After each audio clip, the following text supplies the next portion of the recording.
In this cassette, we'll be revisiting a place called the Siesta Motel so that we can review the enormously important ideas first expressed by Dr. Maxwell Maltz in his book Psycho-Cybernetics.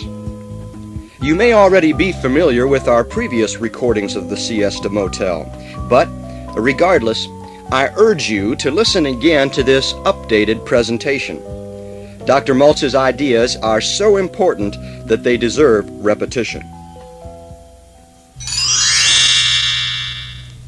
The Siesta Motel is located at Interstate 75 and Cincinnati-Dayton Road, just north of Cincinnati. Rooms there were $12 a night. If you stayed for a week, they were $10 a night. I know this because my best friend stayed there for a week. The rooms there weren't very clean. In fact, they weren't clean at all. And if you wanted to shower in the morning, you had to do so before 7:30 because they ran out of hot water early. And I know that too because, as I say, my best friend stayed there for a week. He stayed there because he didn't have any place else to stay, and he couldn't afford a nicer room. He had just lost his family in a divorce. He had lost his house, almost all his possessions, business interests, and most of his income. Oh, he had 2 dimes to rub together, but he wouldn't do it for fear one of them might wear out. He was broke, all right, almost bankrupt. And you know, it was a shame to see him that way, my best friend, because even though he'd made his share of mistakes, he had worked hard and come through a lot. We spent a lot of time together that week in that motel room, my best friend and me, and we talked a lot. My best friend would look me in the eye and he'd say, "I know goals are just as important as can be, but how in the world do you really establish effective goals and make 'em work?" And I'd say, "That's easy, friend. You must do 3 things." He'd smile at me and say, "What are they, DeGreen?" And I'd smile right back and say, "First, we must establish our goals and understand why their mere establishment, if maintained, will work. Second, we must adopt a conscious mental process by which to sustain the vivid image of our goals. And third, we must relax and let our built-in success mechanism work for us." My best friend would lean forward, look me in the eye, and say, "Tell me more." So I did. First, we talked about why we must establish our goals and understand why their mere establishment, if maintained, will work. Have you ever taken a trip without having at least some idea where you were going? Did you ever play basketball without a hoop, football without a goal line, baseball without home plate, tennis without a net? Have you ever left the house to do the weekly shopping without having at least some idea of where you'd stop for groceries? Probably not. Yet, isn't it strange that while vacations we take rate goals, while the games we play rate goals, while even the shopping we do rates a destination or a goal, nevertheless, rarely do we establish goals for the most important journey of all: life. The first great key to success begins with us, a piece of paper and a pencil. It begins with goals. But just as important as writing these goals down is believing that their mere establishment, if maintained, will work. You know, man is a purposeful creature. Whether we're selling or courting or praying or exercising, it's when we are seeking a goal, a vision, a destiny, that we are at our best. Without goals, we lose purpose. Without purpose, we lose meaning. Without meaning, we lose life. But we can't set goals in just one area of life and expect to be complete. We can't concentrate on, say, just the economic area of our life and lay the others to waste. The trouble is, we are a complete package, you and I. We are walking solid-state units. We can't adjust just one tube to bring our picture of the future into clearer focus. We must examine the entire circuit and deal with it as an integrated unit. A very successful young friend of mine once told me that if he ever wrote a book, he'd call it Almost Persuaded, after the hymn. People, he said, often break down into two categories. Those who set their goals with such overwhelming desire and commitment that they cannot help but succeed, and those who set their goals with so little desire and commitment that they cannot help but fail. Almost persuaded describes those people who almost, but not quite, persuade themselves that they are worthy of and capable of achieving their goals. Those people who create a vision of what they can become, but who fail to sustain the vision in the face of adversity. These are the people who set goals like some of us quit smoking or drinking, frequently and without success. Goals are not promises, but commitments, not wishes, but visions. We don't dream them and hope they'll find us. We believe them and search for them, confident that they are there until we find them. Goals don't start in the brain. They start in the heart, with a desire so intense and a commitment so complete that they can withstand the largest obstacles, the most profound discouragements, the most bitter disappointments. The sad fact is that we cannot rely upon the rest of the world to help us sustain our goals. We must rely upon ourselves. We can't look around us for help. We must look within. And if we fail at the outset to etch our goals with the burning fire of desire into the very fiber of our being, then we too, upon encountering the first obstacle, or the second, or the 10th, will stand heads hung in despair with all the rest who were almost persuaded. Oh, but you say, I don't want to be that pinned down. I want to be spontaneous, free, able to do what I choose when I choose to do it. I don't want some preordained vision against which I must measure my every thought and motion. But if freedom is what you really want, then a vision is what you've got to have. The mere ability to choose, standing alone, isn't freedom, it's chaos. True freedom is the ability to make knowledgeable, meaningful choices. Freedom comes from having a meaningful standard against which we can evaluate alternatives. Take steak. Now, I like mine rare. I always thought rare meant red but warm center. Yet, I've discovered while traveling around the country that not everyone has the same meaningful standard of rare. For most, rare means whenever the cook remembers to take the meat off the flame, which is usually somewhere between medium well and incinerated. Still other places go to the other extreme. Some restaurants might just as well give the meat 3 half-hearted flicks of their bick, throw it on the table, hand you a gun, and tell you to finish it off yourself. But there's no sense complaining because there's no meaningful standard of rare. There isn't a known alternative against which raw meat and carbon cinders can be measured. So if there's no pulse, I eat it. Setting lifetime goals and selecting alternatives is much the same. Write your goals on paper. Don't chisel them in stone. As we grow, we may want to change our goals, and that's fine. But the decision to select alternate goals should be a rational, conscious decision weighed against standards previously etched with desire and preserved with commitment. Only then can our power of rational choice enjoy full and meaningful freedom. Through your goals, fix your sights upon your star. Determine your personal standard of excellence. Find your own promised land and use it and no other against which to measure the direction of every fit and start upon your map of life. But can merely deciding upon goals, even if vividly imagined, actually cause us to achieve those goals? Yes, it can. And please don't just take my word for it. A lot of great thinkers and scientists throughout the ages have come to this conclusion time and again. Henry Thoreau said, "If one advances confidently in the direction of his dreams and endeavors to live the life which he has imagined, he will meet with a success unexpected in common hours." Disraeli said, "The secret of success is consistency of purpose."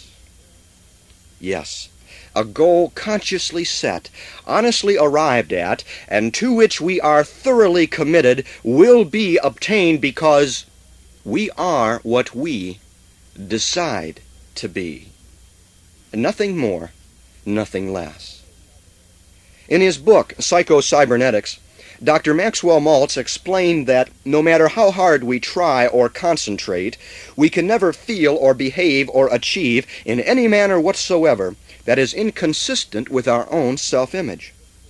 We can't succeed if for some reason, any reason, we feel we are not worthy of or capable of success. Yet, the self-image can be changed.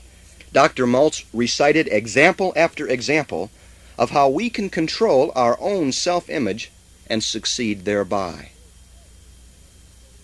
George Carlin may have exposed the 7 dirty words you can't say on TV, but I think there are 6 others that are equally offensive.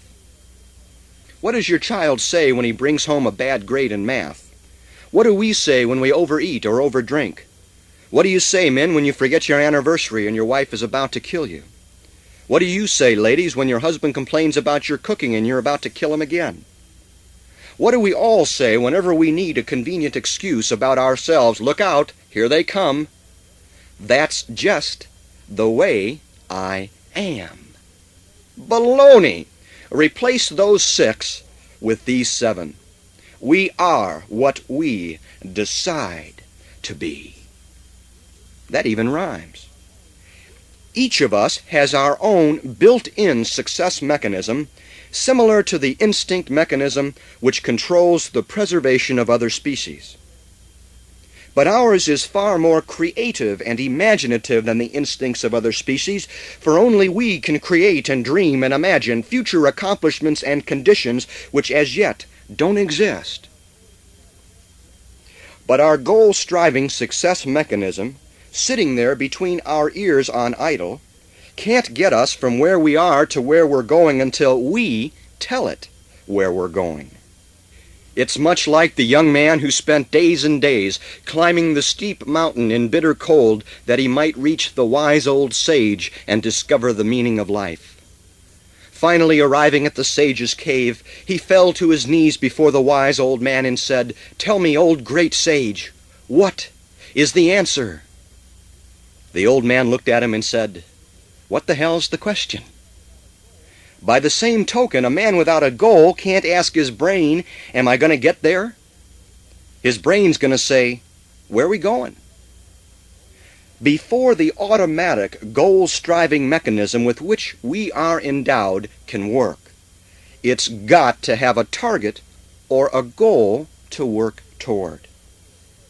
Once it has a clear target at which to shoot, it alone, like a self-adjusting missile, will absorb the necessary data, compensate for negative feedback, duplicate for positive feedback until it ultimately, invariably, and undeniably hits its target. Yes, we are what we decide to be. We need only firmly establish our goals in all the 4 mini-environments of our life. We need only permit each goal to stem from a vivid and burning desire protected by a persistent commitment against all adversity, and we need only believe that we are equipped with a mind powerful enough and creative enough and imaginative enough to achieve all we seek. For we are endowed with the seeds of greatness, the tools of accomplishment, and the power of purpose. And that's pretty much what I told my best friend about why we must establish our goals and understand why their mere establishment, if maintained, will work. He sat in that old motel room and nodded and said, "I think I got the picture, but tell me about why we must maintain a conscious mental process by which to sustain the vivid image of our goals." And of course I said, I'd be glad to.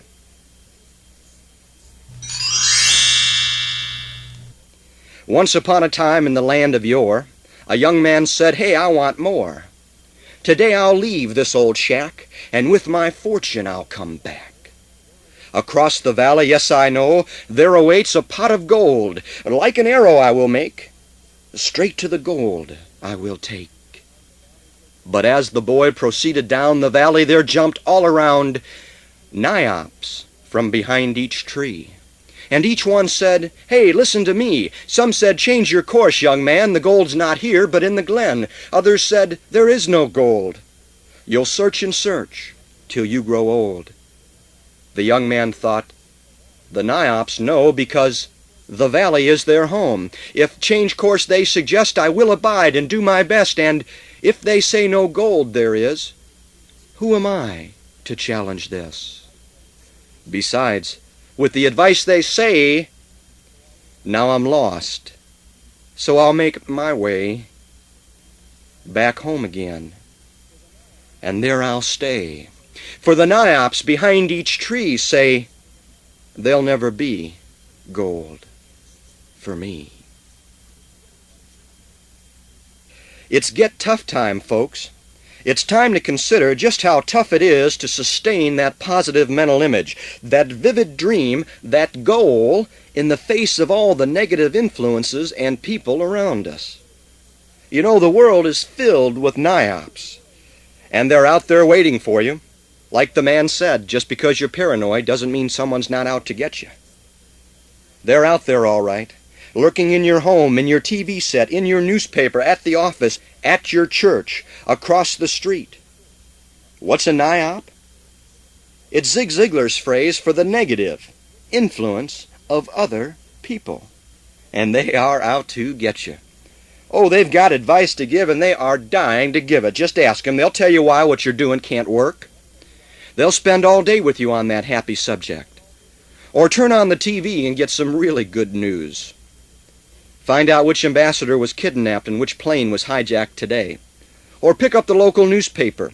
Read about your neighbor who was just indicted for tax evasion. Read about the shooting down at the local bar. Yes, the Niops are everywhere. And they're just dying for a little corner of your mind, a little piece of your mentality, a fertile niche of warm brain in which to plant their negative seeds. And once planted, they'll watch them grow until eventually you become a Niop too. That's right. Niops aren't born, they're made. When you were born, the nurse did not come running into the waiting room and announce to your anxious father, "It's a Niop." No, Niops are made. And there are new ones being made every day, because every Niop on the face of this earth seems to feel a moral obligation to bear witness to their negativism. And they will work overtime to find somebody, anybody, upon whom they can dump all the bad news and negative thoughts they can think of. That's why, in the face of this negativism, we absolutely must establish a Niop-proof, conscious mental process by which to sustain the vivid image of our goals. You know, we frequently tend to assume that positive attitude or positive motivation is a trait, something you're born with. We've all met people who seem instinctively positive and instinctively motivated, and we assume they were born that way. But we forget that that person faces as many, or more, negative obstacles each day as we do. Being a PIOP, or a positive person, isn't a trait. It's a discipline, an acquired skill. PIOPs aren't born any more than Niops are born. Once again, when you were born, the nurse did not come running into the waiting room and say, "It's a smiling overachiever." No, the nurse said it was either a boy or a girl. That's the only two options we have. But from that day forward, we begin formulating our attitudes. And ultimately, we control. Not our mothers, not our fathers, not the world around us, but we control what our attitudes will be. We can't always control what happens to us, but we can always control how we will react to what happens to us. The Reverend Robert Schuller tells a great story about a friend of his who was very ill and very broke. He went to visit him one day and found the man very much at peace with himself and inwardly quite happy. The Reverend Schuller said to him, "You know, it's strange how sickness and hard times can color the personality." His friend looked him in the eye and shot right back, "Yep, and I decided to pick the colors." Only we control our reactions to the world around us. If our attitudes and perceptions are negative, we have only ourselves to blame. Yet too often, and this is the crux of the matter, too often we tend to regard positive thinking as a syrupy panacea, as a cosmetic powder with which we should cover and hide the ugly face of our inward discontent. But the kind of motivation of which I speak isn't the shallow and short-lived waters of spasmodic inspiration. It is a deep blue sea, which marks a sustained, consistent, and continuing disciplined way of life which itself rests upon a rock-hard bed of that thing called character. Cavett Robert defines the measure of a person's character as the manner in which he conducts himself after the inspiration of the moment has left him. In the last analysis, there is nothing pleasant or funny about having to work hard, really hard, developing attitudes and perceptions capable of withstanding the many negative influences around us, capable of protecting our fragile visions of the future, our dreams, our goals. And to sustain themselves, these attitudes cannot begin from outside us and work their way in. They must begin from within, from that bedrock called character, and work their way out. When our positive attitude, our motivation, becomes a function of continuing discipline and character, then we will, as the arrow, head straight toward the target of our personal pot of gold, and let the naiaps be damned.